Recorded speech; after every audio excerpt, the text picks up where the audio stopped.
Уважаемые коллеги, я Чернышова Ольга Александровна, автор пособий по обществознанию. Только что прошел ЕГЭ, мы подводим первые результаты. И сразу же хотелось бы отметить, что задания, которые требовали применения теоретических знаний в определенной жизненной ситуации, вызвали у многих выпускников большие трудности. Многие из них не справились с ними. Интересно проанализировать причины этого, и можно сказать следующее. Главным является то, что многие ребята не имеют системных знаний. У многих из них знания представляют пазлы, разрозненные, стихийные, хаотичные, которые существуют сами по себе. Ну а современные проблемы, которые стоят перед каждым из нас, требуют использования всех знаний абсолютно. И поэтому требуется усилить связь фундаментальных знаний с практическими ситуациями. А это создает для нас новые задачи.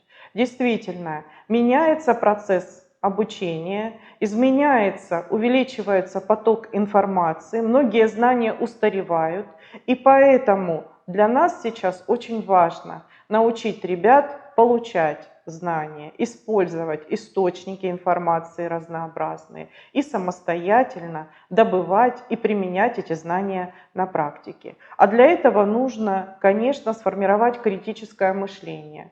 То есть наши выпускники, они не должны доверять абсолютно всем источникам информации, они должны анализировать ее, сравнивать, сопоставлять, устанавливать причинно-следственные связи, и это поможет им правильно ориентироваться в современном обществе.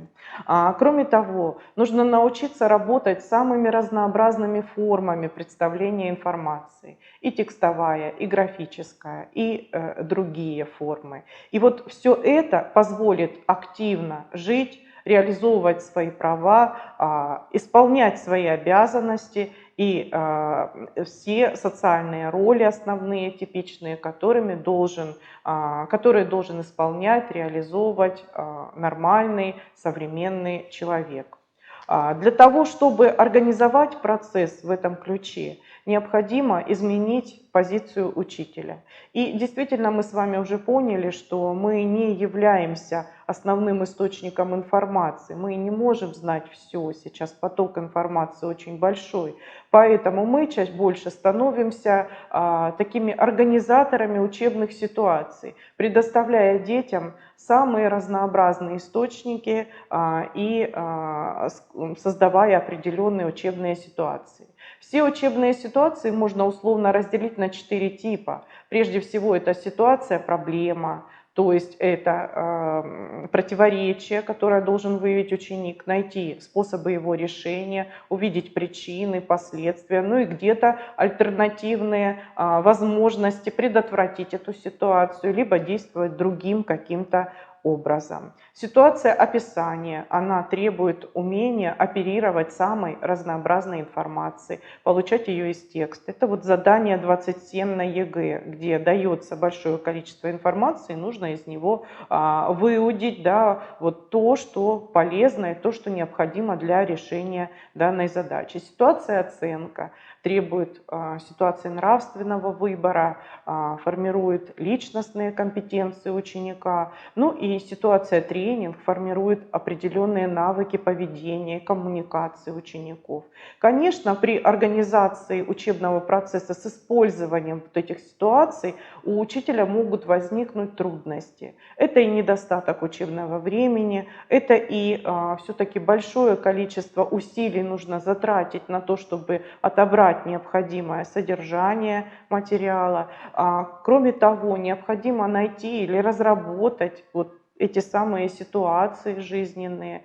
И вот здесь я хочу сказать, что наше издательство будет вашим верным помощником. Мы рассмотрим на наших вебинарах более подробно вопросы применения задач на использование теоретических знаний в различных, в том числе изменяющихся жизненных ситуациях. Мы рассмотрим другие аспекты проблемы преподавания обществознания сегодня, я с удовольствием приглашаю вас на наши вебинары. Ну а содержание задач вы можете найти в наших сборниках, в наших методических пособиях. Уважаемые коллеги, я поздравляю вас с началом учебного года. Я желаю вам здоровья, творческих успехов, благодарных учеников, и чтобы этот год принес вам радость. Спасибо вам за внимание.